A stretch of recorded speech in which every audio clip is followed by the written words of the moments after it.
This is staying balanced, and we're talking about self-care for student leaders.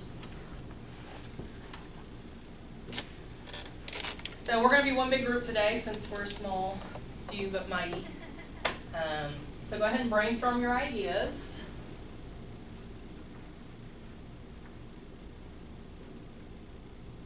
So let's go around and what are some of the activities we have in the student organization? I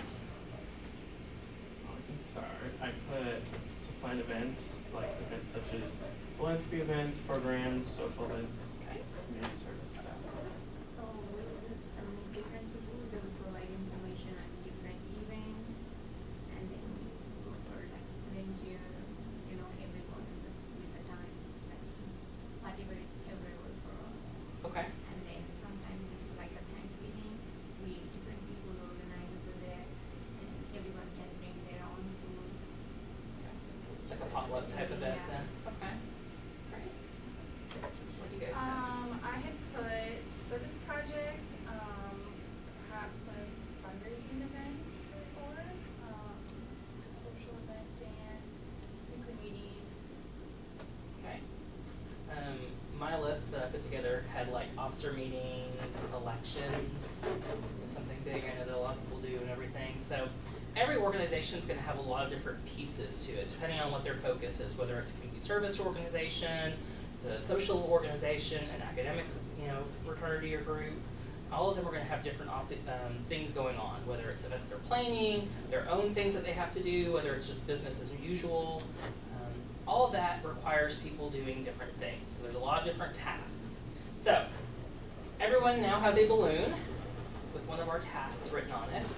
So if you will all come up here to the front. As our organization that we have just formed here, we are the Staying Balanced organization. Our purpose is to have well-being and self-care that we're going to promote to students. So all we have to do, bounce, keep the balloons in the air. Okay. Don't let them fall. The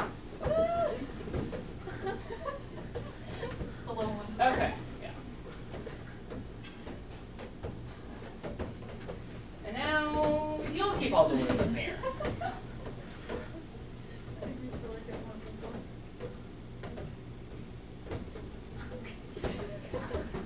Now y'all two just keep them up in the air.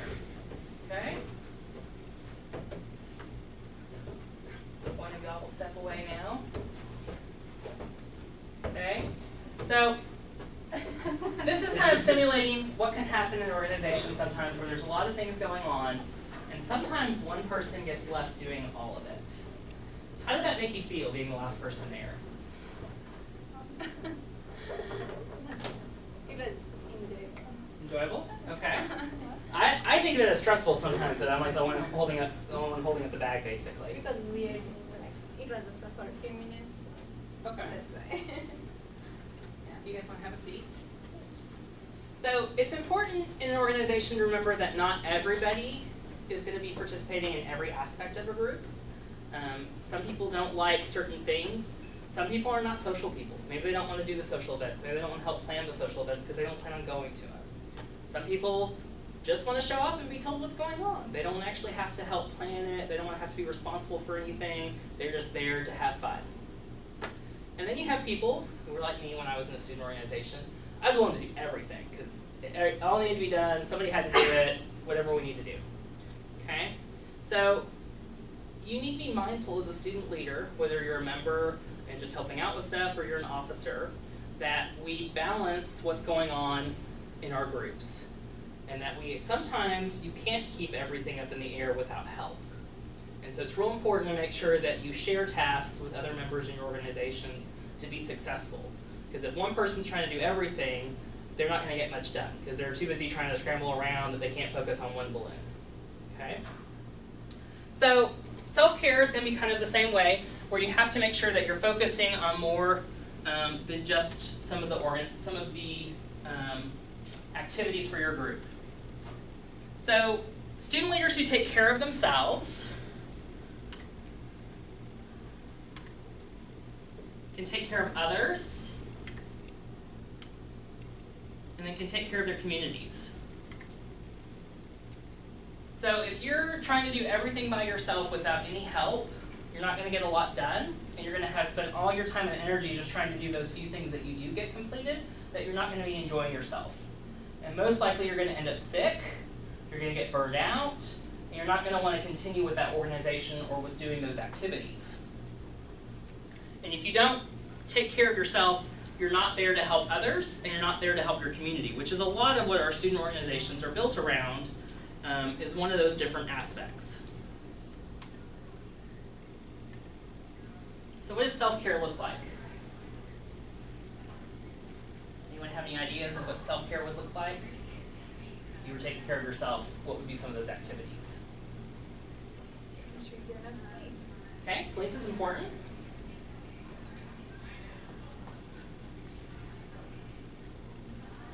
What else do you do to stay healthy?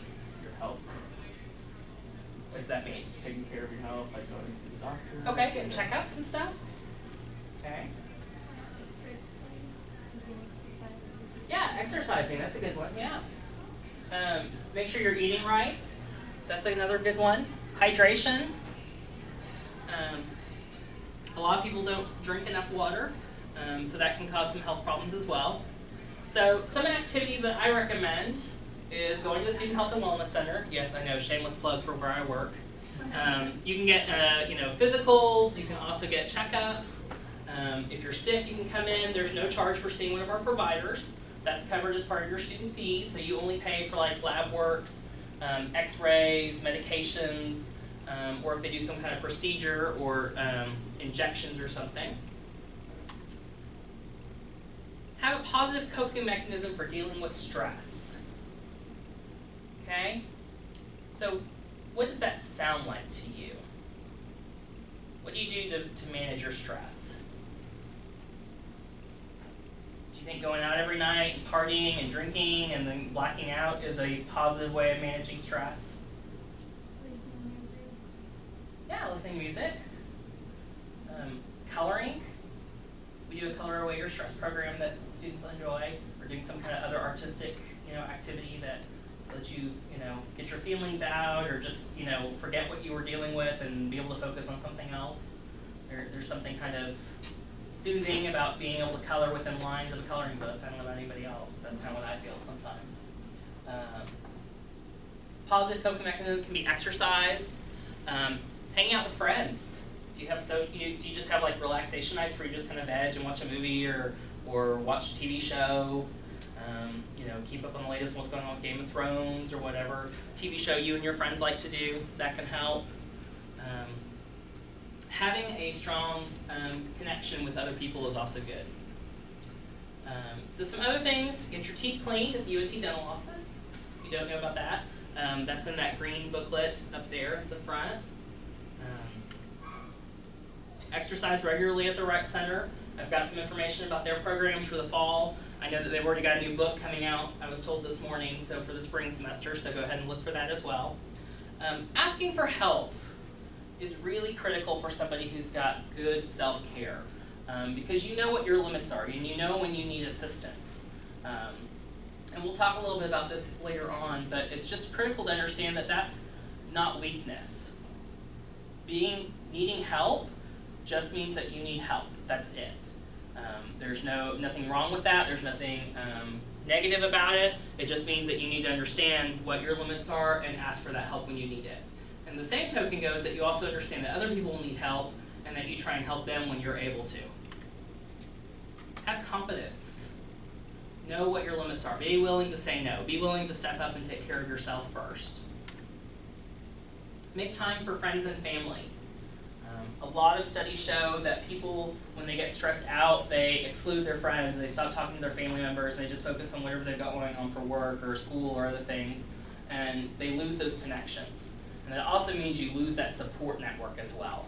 So it's really critical to make sure that you keep up those ties with your friends and your family. And I recommend sometimes as well making sure you've got ties outside of your student organization.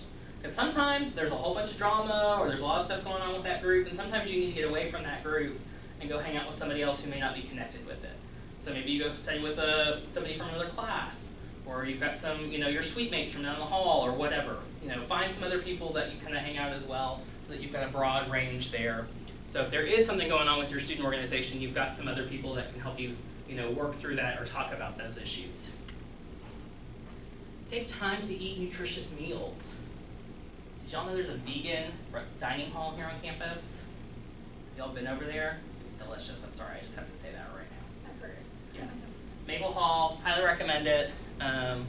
You can also just make sure that you're eating your fruits and vegetables. The rainbow pattern is always a good thing. Make sure that you're eating lots of different colors in your day for fruits and vegetables, because those different colors are going to indicate different nutrients that they have. So you want to make sure you're not just eating green things all day long, that you've got some reds and some oranges, some blues, purples, yellows, different things like that. Make sure your support network includes an adult. Now I understand we're all in college, you guys are adults, but sometimes you need somebody with a little bit more life experience than you have, or that your friends may have. So make sure that you've got somebody you can connect with, whether that's maybe your advisor for your student organization, maybe it's a faculty member, another staff member, a parent, family member, whatever that may look like. Just have somebody else that you can use as that sounding board for the adult reality check sometimes. Because sometimes it's really important to you, but in the big scheme of things, that may not be as important as you think it may be. And that adult perspective can help you kind of bring back in perspective what's really going on, what's really important. Don't smoke. UNT's a non-smoking campus. Don't smoke on campus, it'll get you in trouble. Don't deal with that. It also does nasty things for you. I also discourage the e-cigarettes and stuff. We don't know what that's doing to your body yet, but it's most likely not going to be good things. And you don't want to be that last subject who 20 years down the road, they go back and look at it and say, well, this is what happens after they smoked these for 20 years. That's what people who first got on cigarettes did. Didn't end well for them, just saying. Make sure you get 7 to 9 hours of sleep regularly. And drink alcohol responsibly and in moderation. That means that if you're not of age to drink, I don't recommend that you drink, but if you are of age, make sure you're doing it in responsible manners. Having a drink occasionally is not a bad thing. Having 4 to 6 drinks every night, blacking out, and not remembering what you did or where you went, that's not good things, okay? So keep that in mind. So these are all the activities that somebody who's taking good self-care will have. So time management is critical for self-care. So Callie's going to show us a little bit about the Eisenhower method for time management. All right, so I have some handouts I'll give y'all. Has anyone heard of the Eisenhower method, Eisenhower box? No. All right. Well, this is an example. So if you're looking here at the Eisenhower box, there are kind of 4 key things to look at. And if you think about all the things you do as a student, a student leader, a member of an organization, maybe if you work part-time or have a job, think about all kind of the hats that you wear, and think about all the activities you have maybe in 1 week and how you could put these different activities into this box. So you can see here the first box is do it now. These are urgent, important things. The second one is plan it. Not so urgent, but important. The third, delegate. So urgent, but not important. And the fourth one, drop it. Not urgent and not important. So let's just brainstorm a few activities, maybe from different parts of your life, the different hats you wear, and think about how we could put them into this box and how you could potentially delegate things to others if you need, asking for help like Carrie talked about, and how you can kind of strategically think about all the things you do each week. So I'll give you guys just a couple seconds to think about some things.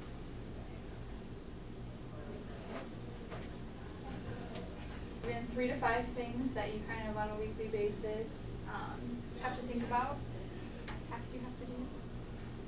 All right, so could someone give me an example of one of the things they wrote down, and we can work as a group to figure out where we would probably put that in our box, in the Eisenhower box. Paying taxes. Paying taxes, woo! All right, so where do we think that could fall in this box? Which one? Plan it. Yeah, so maybe it's not urgent right now because it's December, taxes aren't due yet, but it's something that you have to start thinking about and it is important. And so you want to plan it. You want to plan for maybe who's going to help you with your taxes, maybe when you want to start thinking about it and collecting all your documents. That's a perfect example. Do you have another example? We have like a daily history. A what?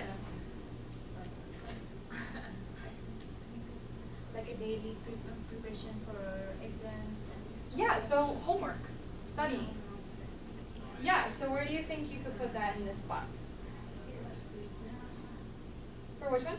Do it now. Do it now? Yeah. I mean, if it's due tomorrow, that's going to probably mean do it now. Maybe if it's due in 2 weeks, you would maybe plan it. So what about if it's like a deadline is like 2 or 3 days? Okay, is it like right now it's urgent and important or not urgent important? And that would probably be something that you would have to decide based on the other things you have coming up in the next few days. Maybe you have another thing due tomorrow, so you need to get that done first, and so it would be for that you would need to plan it for the next couple of days coming up, I guess. So it all depends on all the things you have. Michael, do you have any examples of anything that you have that you would put in the box? But catching up on your TV shows. Yeah, so where do you think that falls? That's a perfect example of one of the boxes that we haven't used yet. Well, depending on your life, more than likely drop it. Probably drop it. Yeah. So you can think of drop it as probably those maybe activities such as TV, maybe sitting for 2 hours on your phone looking at social media. That's probably not something that, although we'd all love to have the time to be able to do that, that's probably not super important and it's not urgent. And so essentially when you're looking at all the things you have to do for the day or the week, it's probably something you could drop. So think about all those kind of tasks you have, deadlines, whether it's with school. For your student organization, maybe you're planning a large project and you're kind of the event planner. Maybe you can delegate certain tasks to other organization members and leaders so that you're not doing everything within the planning process. So you can delegate some of those things. You could also use delegate. Maybe you have a school project and you guys need to all kind of delegate different areas to completing the project. That could be another example for there. So yeah, I think this is just a good way for you to kind of think about all the things that you do weekly and all the different hats you kind of wear as a student org leader, or a member of a student organization, maybe part-time, within your part-time job, all the different kind of hats you wear, maybe as a friend, as a daughter, you know, all of those different kind of hats you wear. So this is just kind of something for you to kind of take with you and think about each week. So yeah. One thing I do want to talk about in the Eisenhower box is making sure that like certain activities like eating well, getting enough sleep, and exercise don't drop into those bottom 2 boxes. It's really critical to make sure that you're taking care of yourself by either doing those activities now or planning for them so that you have that time in your week each week. So you know when you're going to go exercise, you know what you're going to eat tomorrow, when you're going to bed for the next several days. Thank you, Callie, for that. Yeah. Excuse me.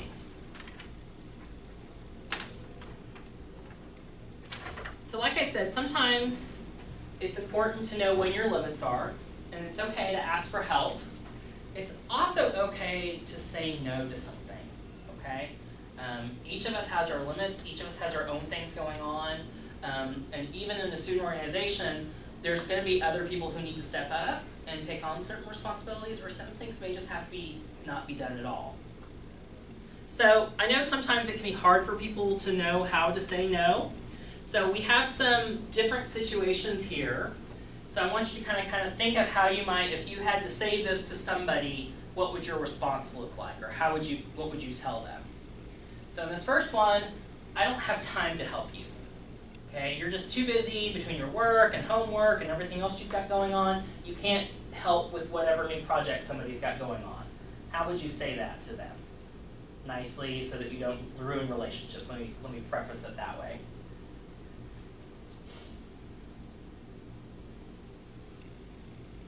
Any ideas?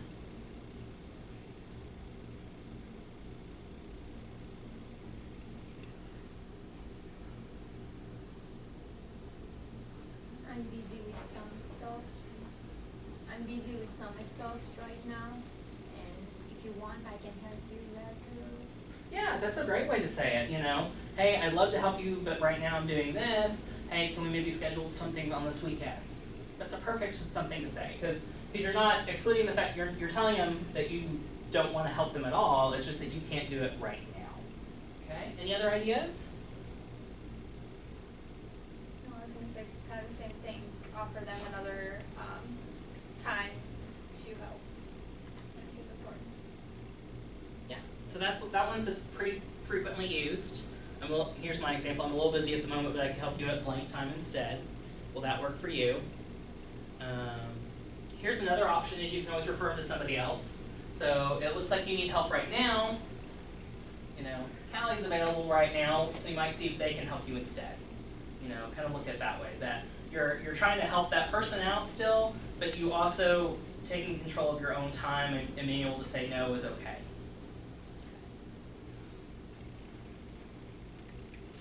So I don't want to talk about this with you. Sometimes things are difficult. Sometimes conversations may come up that you're not comfortable with talking about it with anybody, and sometimes you're not comfortable because of a situation's too close to you, or that you don't feel you're the right person to talk to somebody about it. How would you handle that in a nice, polite, relationship-keeping manner?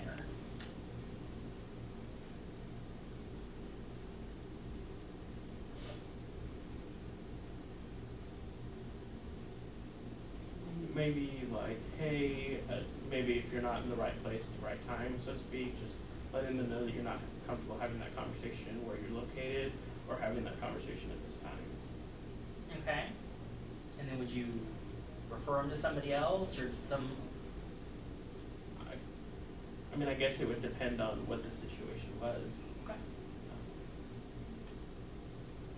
Anybody else have any other ideas?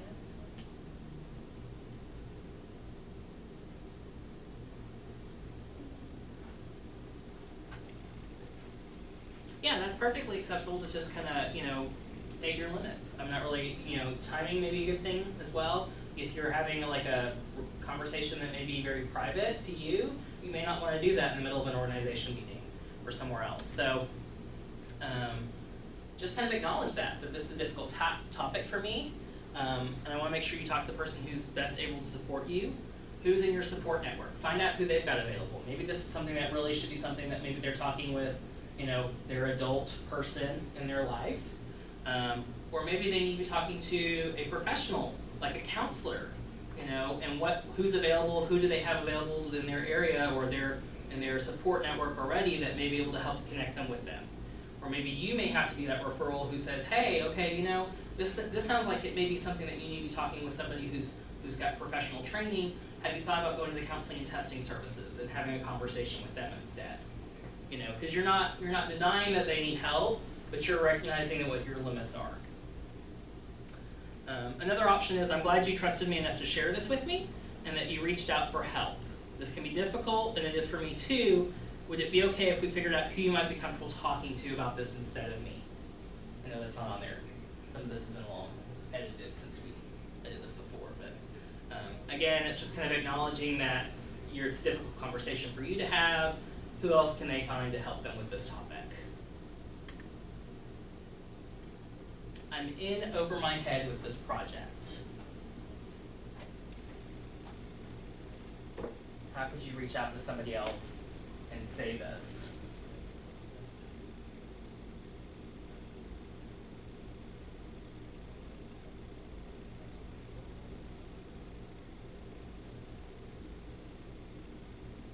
Well, I guess depending on what type of project, like if it's a group project that you're... So all of these are going to be student organizations. Think of it as in the realm of student org. So you guys your student organization is putting on a project.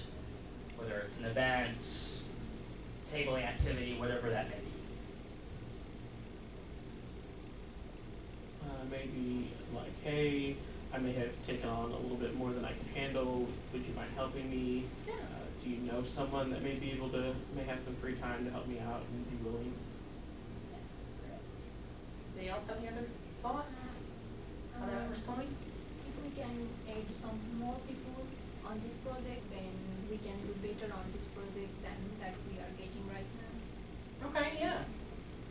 Absolutely. Both of those are really great. Here's some examples I came up with. I was wondering if you could help with this project so it reflects well on our organization, reminding them that, hey, this is a team effort.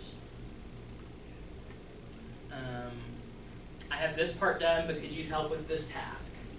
So kind of talk about it in that, because sometimes when we get into a project, we may not recognize all the different pieces that may go into it.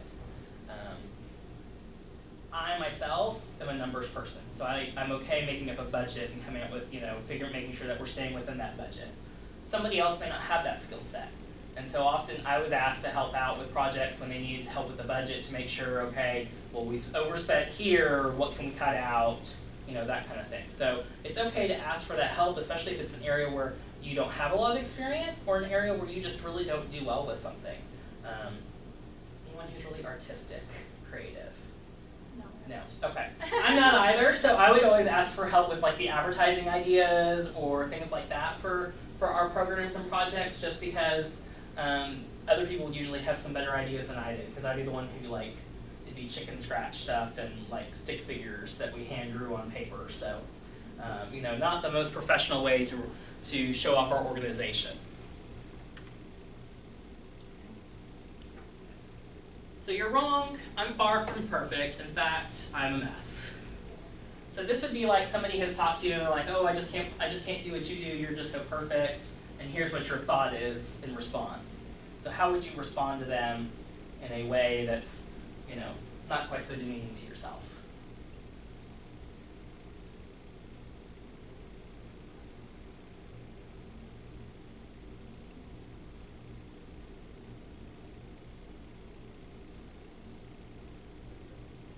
I think maybe just saying something along the lines of, maybe admitting that you do make mistakes as well, but you're in this position because you've had some experiences and gained some skill sets that's allowed you to be successful.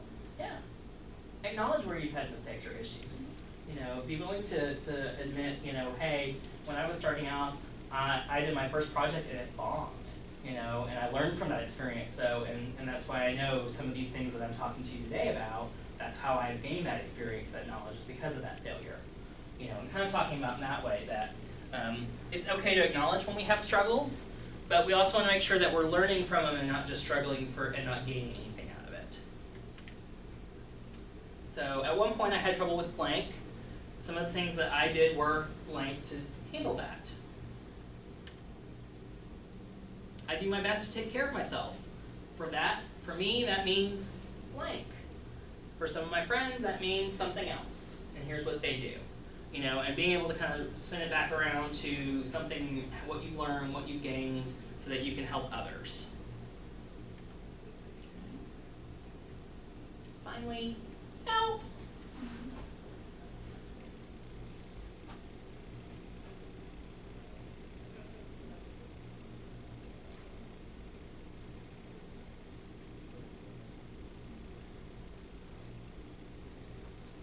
This isn't a difficult one. It's not meant to be fool of you guys. I'll just put it that way. Just that, asking for help, not being afraid to ask for help. Yeah, essentially, yeah. Just to let people know what you need help with.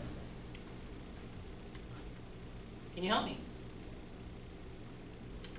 Okay. So who can help you? So who's available for you as a student leader to help out with things when you need help? Kind of talked about a few of them.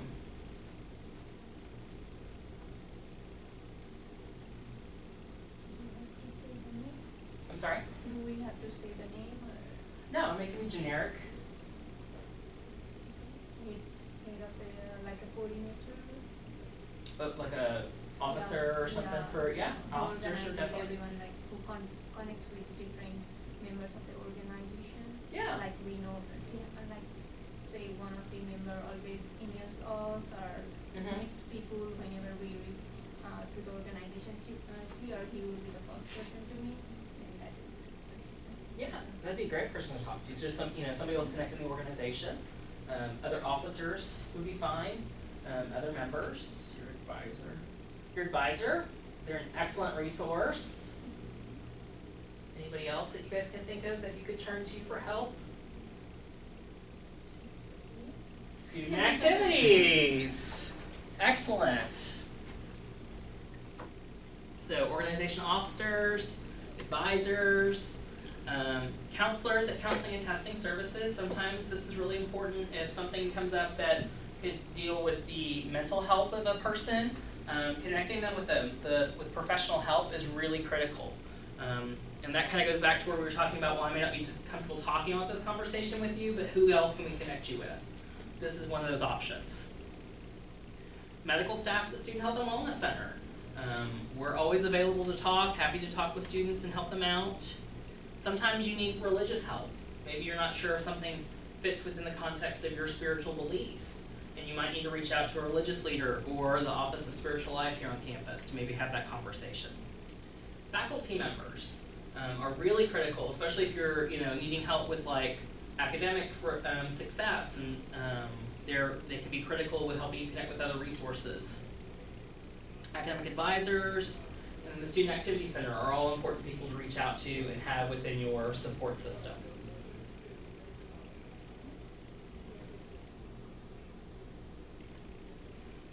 So I'm a big Star Wars nerd, so any questions about self-care?